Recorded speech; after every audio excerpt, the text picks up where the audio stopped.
Sacho sangena thina singalala endleleni nazi indaba ze1 KZN TV ehamba phambili namuhla. Ihlehlile lenkosi yaseMtubatuba. Zeyishuka imbodla ku-NFP kanti lihlehlile lezisebenzi zakwaSASSA. Nina bendlula mithedla kwezindihla ahlo kaMzimba umntwana uyakhuleka nazi indaba ze1 KZN TV. Ivele kafushane ke namuhla enkantolo kaMantshi yaseMtubatuba inkosi yesizwe kaMkhwanazi kwaMpukunyoni inyakatho KwaZulu-Natal. Inkosi Ntokozo Mkhwanazi ubhekene necala lokutholakala nesibhamu esingekho emthethweni kanjalo ke nenhlamvu. Inkantolo leli cala ibisihlehlisela umhla ziyishagalolunye ngenyanga kaMfumfu kulonyaka. Inkantolo kaMantshi yaseMtubatuba ihlehlisela umhla zo-9 kuMfumfu kulonyaka uqula wecala elibhekene nenkosi yakwaMkhwanazi kwaMpukunyoni eMtubatuba.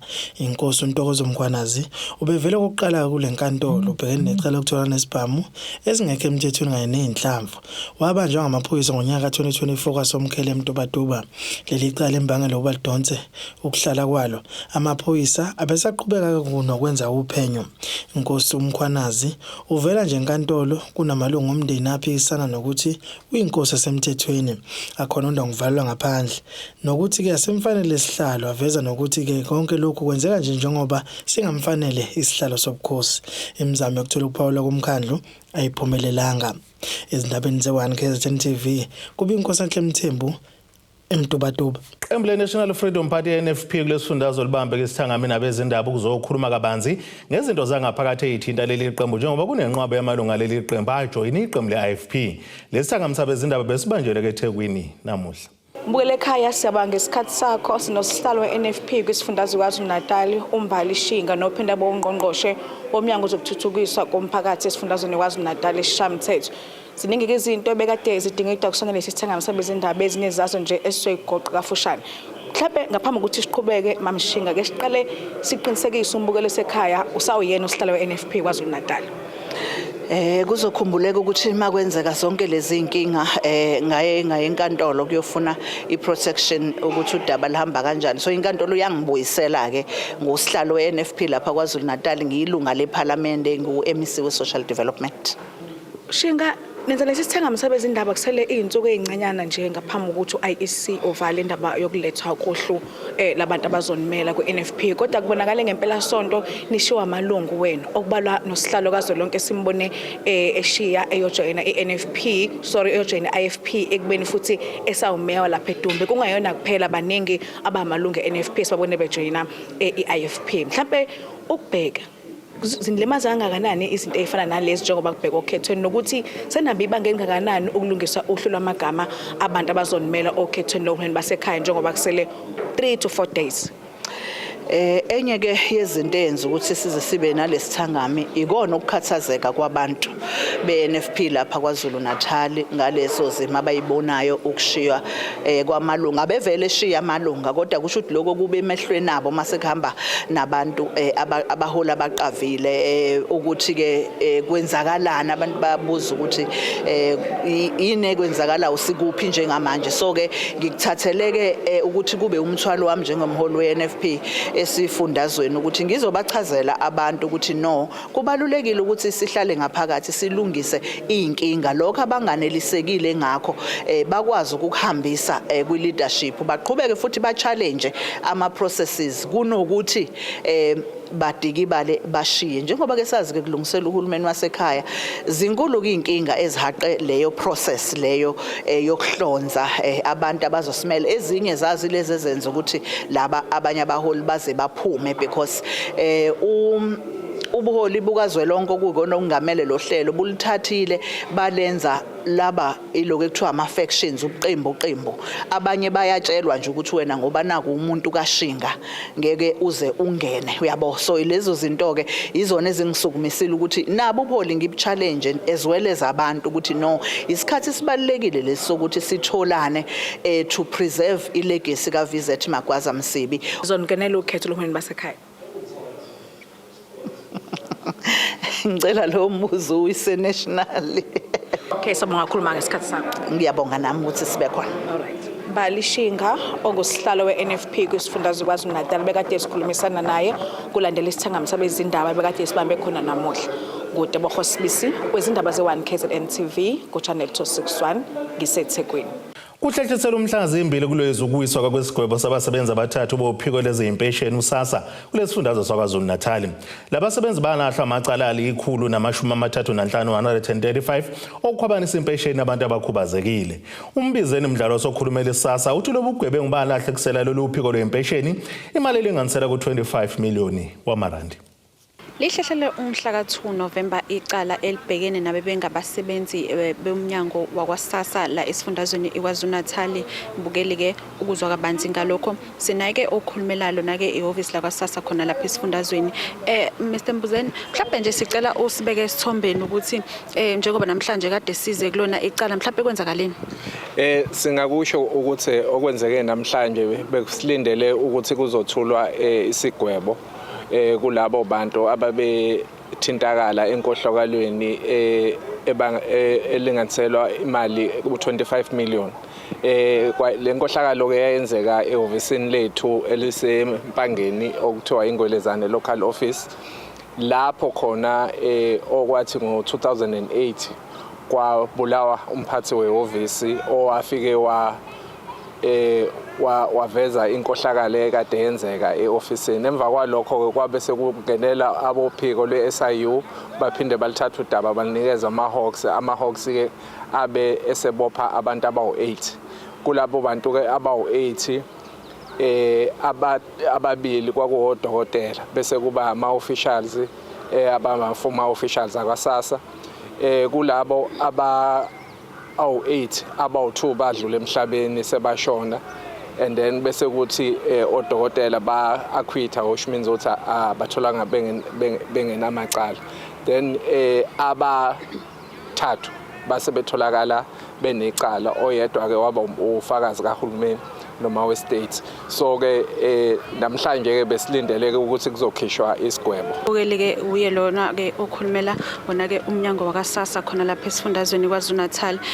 Iziko lezindaba ke mbukeli litholile ukuthi ke phakathi ke kwezinye ke izinto ezazenzeka bona ke laba basebenzi udaba lolu noma ke ubugebengu lobu obaqala ngeminyaka yango 2008 2005 kuya ku 2008 labo ke laba basebenzi laba basebenzi ke mbukeli babe uhlangana noma ke kutholakale amalungu omphakathi ukuthi ke azenze abantu abakhubazekile njengoba ke nje lobugebengu obabenzeka kwisibonelelo sabantu abakhubazekile. Laba basebenzi ke babethola nje bona ke abantu bomphakathi ukuthi ke bazenze abakhubazekile ukuze ke bafake izicelo zokuhlomula ke kusona lesi sibonelelo. Kanti ke babevame ukuthi ke basebenze ngeimpela sonto, kanti kuvelile ke futhi ukuthi babehlangene nodokotela ababeletha ke wona ke amaphepha angekho emthethweni kanye ke nokunye.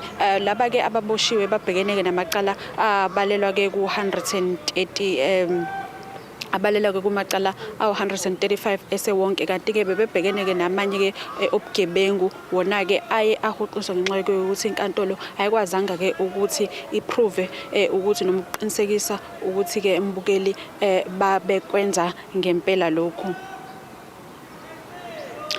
Mbukeli ke sekulindeleke ke ukuthi ke ngomhla ka2 abameli babuyele ke khona ke lapha enkantolo ukuze ke kuzonikezelwa ke ngolwazi oluthinta ke bona ke laba basebenzi njengoba ke sekulindele ukuthi bagwetshwe ngokusemthethweni. Eindabeni ze-1 KZN TV kubika uNtombi khona Mvubu ngesethekwini. Umengameli we-EFF uJulius Malema uveza ukuthi ufuna kungabi nendawo kuzokuba u-Albert okumalungu e-EFF esifundazweni kwaZulu-Natal. Ekhuluma namalungu aleli qembu eMgungundlovu, Malema uveza ukuthi ngeke baphela amandla okuzuza amavoti kulesifundazwe ngoba i-EFF bayifuna ingene komasipala kanjalo nakushishamthetho. Njengoba sekusele izinyanga ezimbili ngaphambi kokuba kusingathwe ukhetho lohulumeni basekhaya, umengameli we-EFF uJulius Malema uyaqhubeka nomqiniso umkhankaso weqembu esifundazweni iKwaZulu-Natal njengoba behambele eMgungundlovu. uMalema uthi ufuna lingashabalali leli qembu kulesifundazwe. Say to the ground forces, there should never be a place in KZN where there is no EFF. The EFF must exist everywhere, including in the backyard, if not in the yard of President Zuma. mele sithole abanye abantwana bakhe bajoyine i-EFF because i-EFF is the future. You cannot say to your grandfather, look at your grandfather and say, Ugogo is the future. How can Ugogo be the future when she's at an exit end? Ekhuluma nabalandeli baleli qembu eCity Hall eMgungundlovu, uMalema uveza ukuthi ngeke baphela amandla ekutheni babuyisa amavoti aleli qembu kulesifundazwe njoba kwehlile ukwesekwa kwalo. So this province is very important in the EFF, and we will never give up on bringing back our votes so that the EFF goes right into the legislature, right into the councils, and make the right decisions for our people. Because the only people who can speak for black people is the EFF. No one else. They've all abandoned black people. So this province of KZN, it will never be a no-go area for me. Bakona bafana la bathi abungizwe. Bathi hayi uMalema never angene KZN ngila. Ngizongena ngenkani. There's no one who can stop me here. Not even IFP can stop me. When the ANC was scared to go to the north, when I was the president of the Youth League, I took the ANC to the north, Nongoma. Ezindabeni zwan KZN TV, bikuthi abantu maphumulo eMgungundlovu. Asithi shalele itoro nenabeselo siyabuya futhi nezinye zindaba.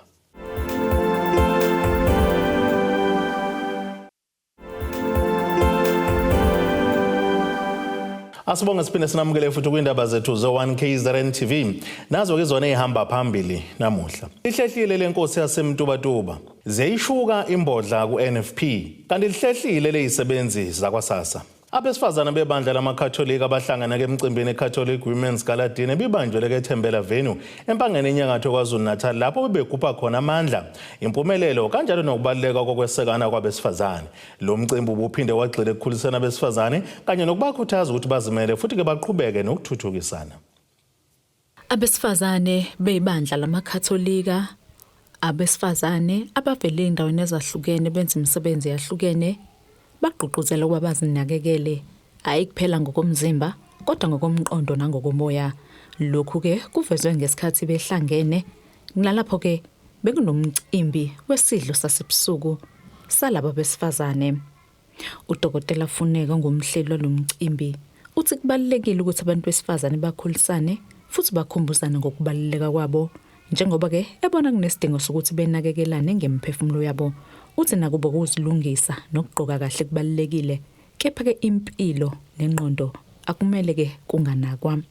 Ngihlanganise women, particularly Roman Catholic women, to celebrate their strength, to celebrate their resilience. But what's more important here ukuthi sizowakhisana that noble women that we want umhlaba wonke uwazi urecognize. We are building that Proverbs 31 women. Kulo mcimbi kuphindeke kwakhunjulwa abesifazane nezingane abashone ngenxa yodlame olubhekiswe kwabesifazane nezingane lapho ke kukhanyisa amakhandlela okubakhumbula. It's really close to my heart ukuthi abantu besifazane, let's take care of ourselves. The makeup is beautiful. The clothes are beautiful. Itolo ziningi, the choices are there. But asinakekele umphefumulo wethu. And that means iminyango yama psychologist ikhona. Gender-based violence is real. We are here. We're going to light amakhandlela today. See, observe the women and the kids we've lost to gender-based violence because of that silence. It kills. Umama Ana webandla lamakatholika uthi ke abesifazane kumele babelane ngolwazi bazi nezindlela zokuthola usizo uma behlukumezeka futhi bakhuthazwe ukuthi ke bangathuli. Misele ngokuzolalela bese sithatha a step forward ukuze sazi ukuthi if kuukuthi omunye ubhekana nenkinga yokuthi uyahlukunyezwa emzini wakhe akwazi ukuthi alithole usizo kusenesikhathi. Namhlanje sizophuma egusheni, sizothi umuntu wesifazana akaphuma aphumele ngaphandle ukuze akwazi ukusizakala. Lo mcimbi ubuhanjeleke nayicukuthwane ezahlukene. Umroza Buthelezi ube khona ke kulo mcimbi utheke ukuhlangana abesifazane kubalekile ukuze ke bakhulisane kwezebhizinisi bazimele kodwa futhi ke bakhulume nangezinto ezithinta impilo kanye nengqondo yabo. Ibandla lamaRoma libe negaladini efana nale ukuthi sesishumayelile senza konke kepha senza kanjani ukuthatha manje elinye ixatshu siye phambili silekelele umuntu omusha umuntu wesifazane nokuthi umnotho wethu njengabantu besifazane ebandleni lamakatolika siwenza njani. So ngiyabahalalisela bonke abakhonza ngaphansi kwaleli bandla cabanga ukuthi lokhu kuyinto eqalayo namhlanje the first annual ngibafisela inhlanhla kuzoqhubeka kuye phambili bakhule njalo bakhule badlondlobale. Lo mcimbi abubanjelwe eThembela Venue uqhamise kakhulu kubaluleka ukuthi abesifazane bakhulisane babelane ngamava futhi baqhubeke nokwakha ikusasa elingcono. Estabeni is1 KZN TV nginguSamkeliswe Nqolunga ngisempangeni. Iminyaka kamasipala umsunduzi umzikhona Thebola uthi ukholo ukuthi ke kufinyelela kwesivumelwano yenyunyane yabasebenzi SAMU njengoba besikwalete kuzolekelela ke uzinzo kungaphazamiseka ukusebenza kulomkhandlu. uThebola uphinde waxolisa kumphakathi wasemsunduzi eMgungundlovu ngokuphazamiseka kokuhlinzekwa kweinsiza ngenxa yalesi siteleka. Emva kwesiteleka sabasebenzi bakamasipala umsunduzi maphakathi nesifundazwe kwaZulu-Natal esidonsa izinsuku ezine kubuke kuzwelile umkhiza ejazini njengoba umasipala umsunduzi ufinyelele kwizivumelwano nenyunyane yabasebenzi SAMU. Lokhu kuvezwe imeya lomasipala uMzithebola ngenkathi benesithangami nabezindaba. Kodwa kulesivumelwano esifinyelele kuso esosayina ntambama namhlanje abasebenzi. Isivumelwano esizokwenza ukuthi ingaphinde noma ngabe ngathiwa kunjani kuphazamiseke ukusebenza komkhandlu. Uma ke kwenzeka kusaqhubeka lokho ila sekuyofuna besikwazi ukubona ukuthi ngabe kusamalungelo abasebenzi noma sekuokunye nesingakwazi kodwa uThebola uphinde wadlulisa ukuxolisa kakhulu kwizakhamuzi ezakhele lo masipala ngokuphazamiseka kokuletha kwezinsiza ngenxa yesiteleka sabasebenzi ebesiqhubeka. Xolisa emphakathini wasemsunduzi ngokuphazamiseka kweinsiza zawo kusukela ngoLwesibili lwesonto elidlule. Njengomkhandlu nobuholi bala emkhandlwini sifisa uqinisekisa ukuthi sizibophezele ekutheni siqhubezele phambili umsebenzi womphakathi. Siyakwazi futhi okufanele abantu basemsunduzi. Ingakho-ke sinxusa bonke laba abathintekile ikakhulukazi ama-union abasebenzi ukuthi sibambisane ukuthi ngesikhathi benza okufanele amalungelo abo okuteleka kungaphazamiseki kodwa ama-services emphakathini. Lesiteleka sishaye kwazwela njengoba abasebenzi bengaholanga kwazisa abanye babasebenzi bagcina bekhishwe emahhovisi ngenkathi kuqhubeka imibhikisho.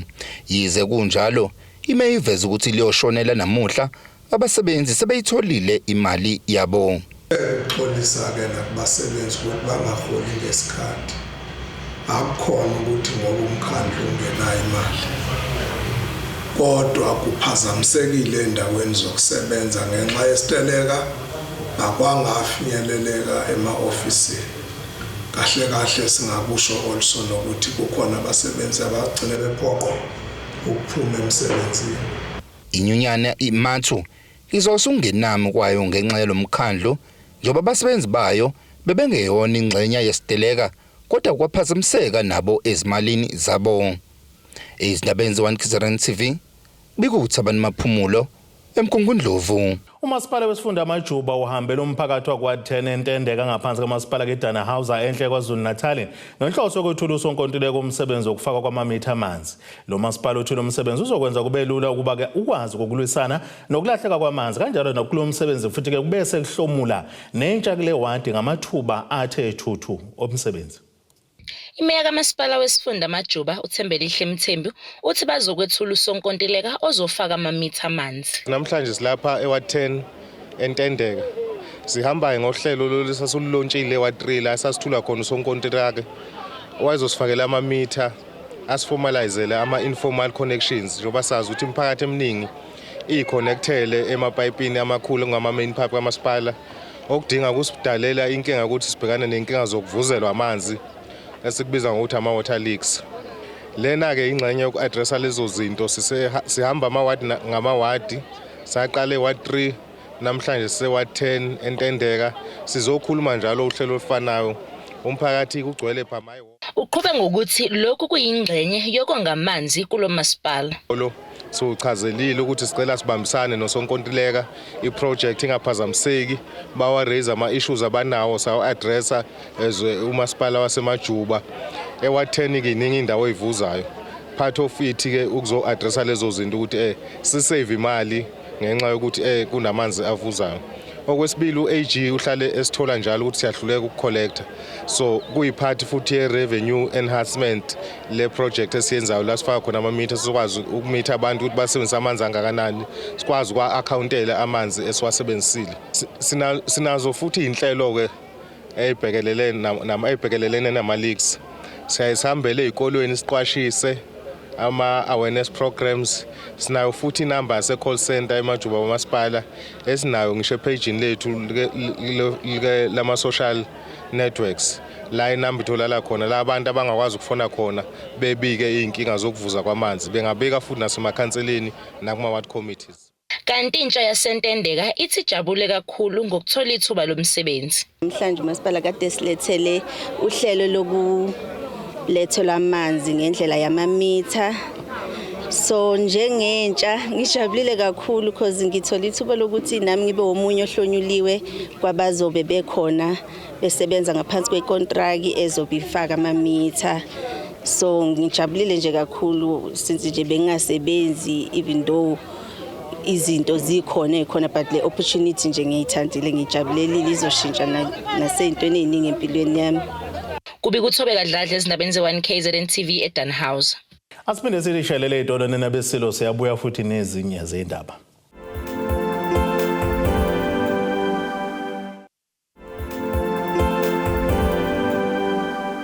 Asibonge siphinde sinamukele futhi kwindaba zethu ze1 KZN TV. Nazo ke zona ehamba phambili namuhla. Ihlehlile lenkosi yasemtubatuba. Zeyishuka imbodla ku-NFP. Kanti lihlehlile lezisebenzi zakwaSASSA. Ake sibheke engosini yezomnotho. Iranda kuleli ngu-16 rand amaqhathiswa nedola laseMelika bengu-21 rand 83 cents kupondo waseBrithani. Libengu-18 rand 69 cents umaqhathiswa ne-euro yase-Europe. Intengo yegolide yona ingu-$4,658 15 cents i-ounce bese kuthi intengo yalo ngahluziwe yona bengu-$94 39 cents umphongolo. Ake sibheke engosini yazemidlalo.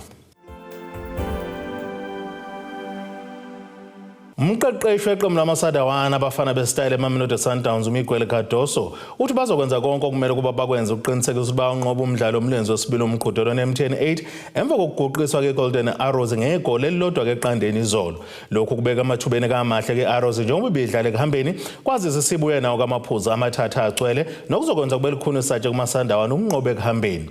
La maqembu ngempela sonto bedlala kumdlalo omlenze wokuqala umdlalo kwandulelwa amanqama lomqhudelwane okubheka kakhulu kuwona ukuthi ke Magebhuli Orlando Pirates nazo ke zinqobile kusekhukhune ngegoli elilodwa keqandeni uba ke ziyivikelele ndebe uma ngabe ziyinqoba kuyobe ke sekuba ihlandla noma ke amahlandla amahlanu elandelana. Ake sibheke naso isimo sezulu esingalindeleka.